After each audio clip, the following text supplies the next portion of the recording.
Hey friends, this is Dolynny TV. Glad to have you aboard here this evening as we get set up to once again get into trade discussions. Obviously, the Oilers targets, things are moving around here. The Oilers once more above 500, at least for the time being, following beating the New York Islanders last night.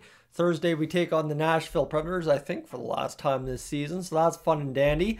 But obviously, trade talk, right? And I think the Pittsburgh Penguins are going to be a very interesting team to watch the rest of the way here through trade talk. So that is where we begin on that tonight with Marcus Pettersson. But before we get too far, if you're new to the channel, friends, I encourage you to take this video. I'm not saying right now. I'm saying take this video, consider hitting that subscribe button. Love to have you stick around to see where all this Oilers madness goes this season. All right, what do we know? Marcus Pettersson, that's what I promised. That's what I'll deliver.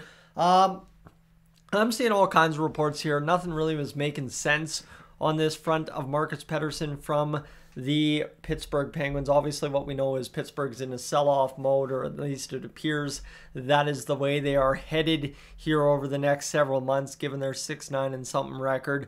Marcus Pettersson said to be 6'5", in some posts, then stated as 6'3" on Sportsnet. So, like I said, read into that what you will. A guy who's been around quite a few years now, and again, if you look at the basic stats here for Marcus Pettersson, it looks good as well. This season, 7 points in 17 games, 30 points last year and 82 with Pittsburgh, 24 and 68 with Pittsburgh the year before. Power play goals, he's not scoring any of those. So again, he's not pounding in shots on the power play or anything, but he's definitely creeping up that points per season average, or points per game average over the past few seasons. That's where I was trying to go with that.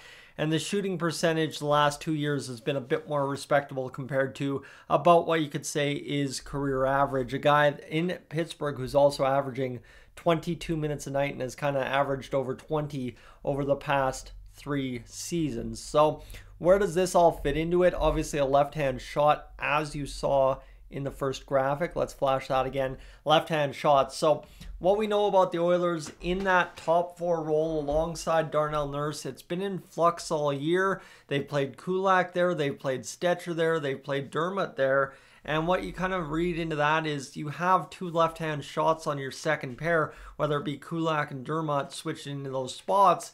And if the Oilers do intend to eventually maybe roll another big guy alongside Darnell Nurse, and whether 6'3", 6'5", Marcus Pettersson, don't really care. Again, this is all preliminary. We'll have a lot more on this, I am sure. Again, you'll see kind of where things are headed as we're seeing the first salvos fired in this whole situation. But you kind of see for the Oilers, if they can roll up 2 left-hand shots that are bigger trees on the back end like Darnell Nurse and Pettersson would be, then again, it's going to work out pretty good for you in terms of just swallowing up time and space on the ice. Obviously, does that necessarily work out? Take of your opinion with Darnell Nurse as you will. But for the Oilers, I think, again, the one thing you're looking for is size on the back end. You know, Stetcher's not big. Dermott's not that very big. Even Ty Emerson, he plays a lot bigger than he is. Just if you watch him when he makes body contact, he's solid. That's for sure. But he's not quite as big as maybe some other guys you'd like to have, like a Philip Broberg was a few years back. So that's where we find ourselves. A little bit of size on the back end wouldn't be a bad thing to add. That said, for Pettersson, what I do have to remind you, I don't have a graphic for it, but with Pettersson, the challenge is, of course, he does not have a friendly contract. Even at 50% retained, it would be over $2 million in salary. So however you flip that, I'm not sure, but you're still flipping something worth contract value back to the Pittsburgh Penguins just to really make that work. Yes, we could go into the LTIR and make that all work and wait until a little while down the road. Sure, 100%, absolutely. But I think the Oilers' preferred method is staying under the cap, accruing cap space for the time being. So I would assume that there's some kind of method to the madness if the Oilers are truly interested here. Again, you don't want to lose Brett Kulak. He's on a heater this year. And oh, by the way, he solidifies that third pair really, really good with Emerson, then can jump up with Nurse here recently as well. So as much as Brett Kulak was at times an odd man out, by moving Cece, I think you've made that choice obvious. So where the Oilers decide to find salary cap elsewhere, not really sure, but you're going to have to make some choices somehow, some way. So that's where we go to this one here friends, and quickly update. Sorry, wrong graphic again. Geez, rookie status at this today.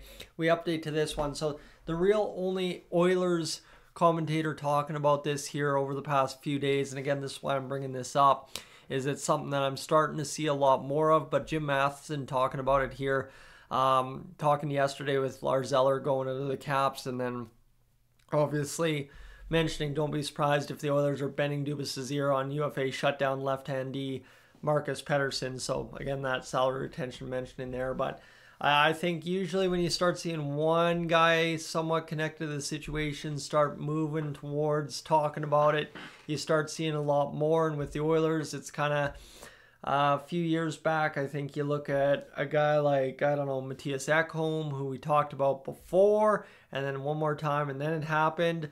Andres Athanasiou is still one of the most famous ones I can think of, where we talked about him. What would that have been? I want to say October, November.